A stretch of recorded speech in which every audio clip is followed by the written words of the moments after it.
ค่ะกราบสวัสดีเอฟซีทั้งช่องของสงกรานต์นะคะมื้อนี้มีแนวทางอ่าเป็นเลขคำนวณเป็นตำราของเซียนผาสุกนะคะ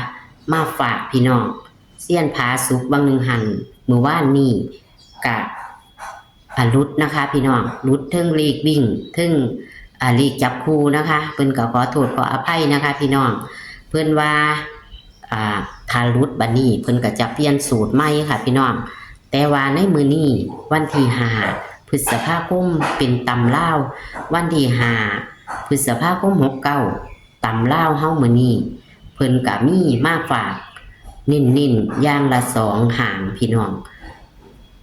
เอาจะเป็นตัวใดนั่นเฮาไปรับชมรับฟังเสียงสัมภาษณ์ระหว่างแอดกับพอเซียนผาสุกกันได้เลยค่ะเอาของบ้านเฮาหลายนะจ้ะแต่ว่ามื้อนี้ก็เลยมันเฮ็ดของลาวแล้วคือกันก็เลยมีสองอย่างล่ะแต่ว่าสิเอาของวัดที่5เนี่ยให้ตะฟันแน่เด้อค่ะคันแอดมีเวลาจะโทรเอาของบ้านเฮาเพราะว่าของบ้านเฮาก็ยังหลายมื้ออยู่แต่ว่าก็ออกแต่เนิ่นๆหลายก็มักจะลืมแล้วเนาะแอดเนาะคันบ่มีกอก2แต่ว่าของผมนั่นออกไปคลิป2ก็จำเป็นคลิปผิดตัวบาดนี้ซ้ำไปเฮ็ดให้ว่าเป็นหยังดอกคลิปนี้มันก็บ่ฮู้เนาะว่าเลขจะออกตัวใด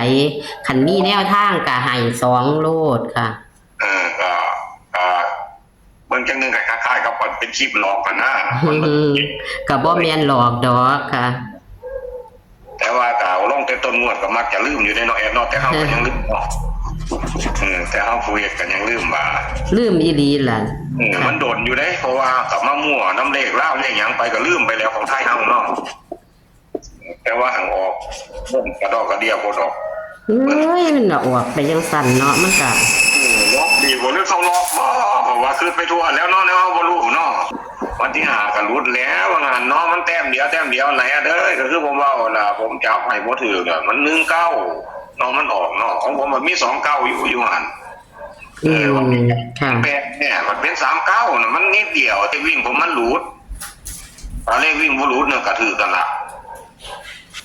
ตอนเลขวิ่งผมหลุดเลยนะ2เป็น3เนาะค่ะพอมันหนี7ก็หายไปหรือว่าหลุดอะไรแอปมันหลุดหมด3งวดแล้วได้ผมไล่เบิ่งนี่ของผมนั่นถ้ามันหลุดอีกเดี๋ยวนี้ผมจะเปลี่ยนสูตรเด้อค่ะเพราะว่าสูตรนี่มันเดินมายาวแล้วเนาะก็ว่าเพิ่นเรียกวิ่งกันตั้งแต่วันที่8ผมมากับมันหลุดซ้ำๆกัน 2-3 มื้อนี่ล่ะ2มื้อถ้ามันหลุดอีกมื้อนี้ก็ถือว่าเป็นมื้อที่3นะก็ผมก็จะวางไว้ซะก่อนสูตรนี่เอาสูตรใหม่เพราะว่ามันเบิดพลังก็ว่าแม่นหลายเอ้ยมันกะสุอันนั่นล่ะค่ะแต่ความฝันก็บ่เข้าตลอดดอกก็แม่นอยู่ค่ะแอดเขียนวันที่แล้วบ่นี่ค่ะเอาไปเลยเนาะแอดเนาะวิ่ง0กับ3เลยเด้อค่ะ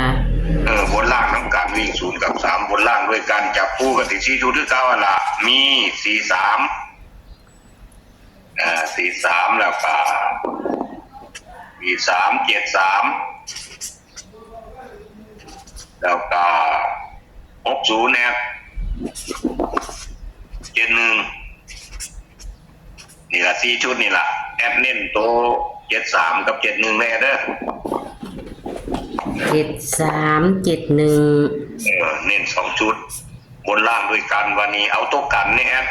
ค่ะบางกี้นี่ก็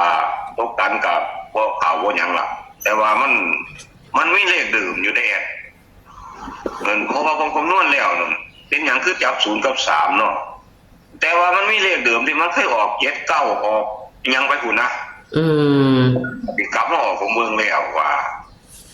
บ่รู้จังได๋ก็เลยเอาเป็นตัวกัน95 ตัวนึงได้เด้อค่ะ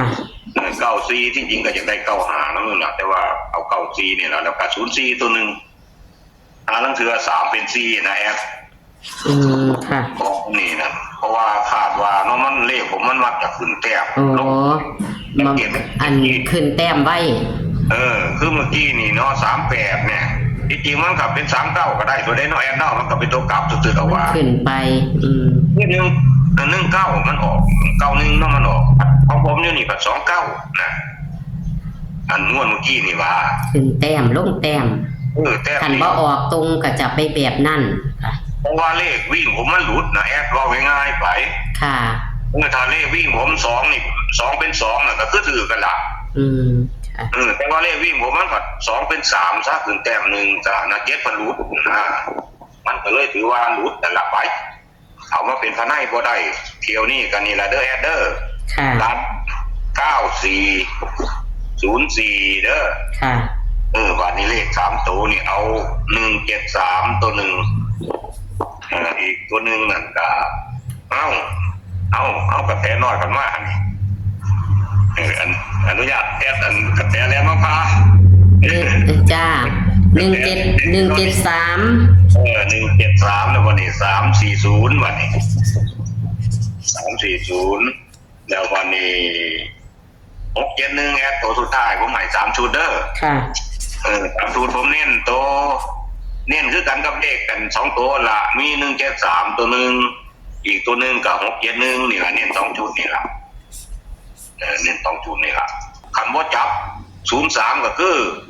จับ73มันได้แอด ค่ะ แต่ว่าผมคือจับ03เพราะว่ามันในคำรายมันว่านั่นต่อไปมันถอดออกมาจากเลขกันตาราง อันบ่ได้จับ03เนาะค่ะ ผมไม่ได้จับ03ให้ผมว่าถือ03มันอยู่ในเลข3ตัวแอดเดอร์อยู่ในเลข340พี่ ค่ะ ผมว่าจับอัน03ให้ที่จริงก็อยากจับให้อยู่หั่นล่ะแต่ว่ามันจะกลายเป็นหลายตัวเพิ่มออกไปนี่มันสิมาแย่งเลขมันก็อยู่ในนี่อยู่ดอกค่ะ มันก็อยู่ในนี่ล่ะเด้อแอดเดอร์ลองทวนหนูแอดผมยังบอกกลับไปกลับมา ค่ะ วิ่ง0กับ3เนาะค่ะ ครับ 0กับ3เท่ากันเนาะค่ะ เท่ากัน แล้วก็จับคู43 73 60 71 ครับ เน้นที่73 71เนาะค่ะ ครับ ส่วนตัวกันมี9404เนาะค่ะ ครับ เลข3ตัวมี3หาง173 340 671ค่ะ ครับแต่ว่าสันเป็น2ตัวกับบนรางแล้วกันก็กลับไปนั่นเด้อแอดเดอร์เรียกผมบ่ได้ฟังล่ะ ค่ะ อีกที่คุณพ่อคุณแม่ผมขอมาเบิ่งกับปีหน้ามึงเด้อเพราะว่าของผมมันมักจะขึ้นแต้มนึงลงแต้มนึงไปเสียหลายๆแต่หลายๆงวดมาเนาะแอดเนาะ ค่ะ คือเมื่อกี้นี่ก็ที่จริงมันก็ซ้ำถือกันละไปเพราะว่ามันซ้ำถือในที่สำหรับผมว่าเพราะว่าผู้ซื้อบ่ถือดอกเพราะว่า38กับ29น่ะมันไปแต้มเดียวนึง มันขึ้นแต้มลงแต้ม มันชอบขึ้นแต้มลงแต้ม มันมาจากเพียงสั้นเพราะว่าถ้าเลขวิ่งผมรู้มันสิเป็นแนวนี้ล่ะเที่ยวนี้คันเลขวิ่งรู้มันก็สิเป็นทำนองเก่าอ่ะล่ะสิขึ้นแต้มลงแต้มแบบเก่าอ่ะล่ะ แต่มันจักสิขึ้นตัวใดเนาะค่ะ จะเป็นตัวใดผมก็บ่รู้ว่าลงไปแต่ว่าตักว่าอยู่ในนี้ล่ะเลยเด้อ ค่ะ อันเวลาเขาต้องเบิดแล้วบ่เนี้ย ค่ะค่ะ การคันวันแล้วคันแอดมีเวลาก็จะเอาของบ้านเฮานี่ผมเลยเด้อ ค่ะ ตัวหนึงตัวสำคัญอยู่ในนี้นั่นเบิ่งแล้วมันก็เป็นเลขบ่งามดอกคือ43นี่มันมักอยากเอาของไทยมักอยากไปออกได้ ค่ะของพอเซียนผาสุกนะคะเน้นย่างละ2หางเด้อค่ะ เลข2ตัวก็2หางนะคะ ตัวกันกับอย่าเผืออย่าพลาดนะคะ พี่น้องแล้วก็เลข3ตัวเพิ่นก็เน้น2หางค่ะพี่น้องแคปหน้าจอค่ะ นี่ค่ะคือตัวเลขแนวทางของพอเซียนผาสุกต่ำเล่าวนะคะ วันที่5หรือจะออกวันที่6เข้ากับบ่ฮู้นะคะพี่น้องก็แคปหน้าจอนะคะบ่อยากพลาดนะคะ ของเพิ่นกับเข้ามา